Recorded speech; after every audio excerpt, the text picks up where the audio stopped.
আওয়ামী লীগ নেতা আমির হোসেন আমর ঝালকাঠির বাসভবন থেকে বিদেশি মুদ্রাসহ প্রায় ৫ কোটি টাকা উদ্ধার করেছে সেনাবাহিনী ও পুলিশ। পুলিশ জানায় সোমবার রাত 12:30টার দিকে শহরের রোনাল্ডসে রোডে আমির হোসেন আমর বাসভবনে আগুন নেভাতে আসে ফায়ার সার্ভিসের সদস্যরা। এ সময় লাগেজ ভর্তি টাকা দেখতে পান।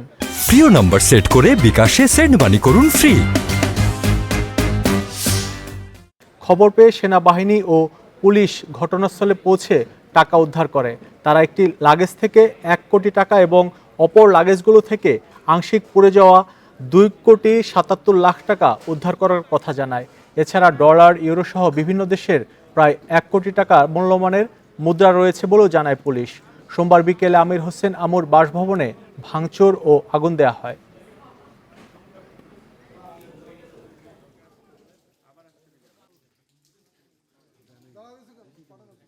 আর কম্বলের বস্তা যখন সরিয়ে ফেলতে যায় সাথে সাথে আমরা দেখতে পাই কিছু টাকা বের হয়ে যায়।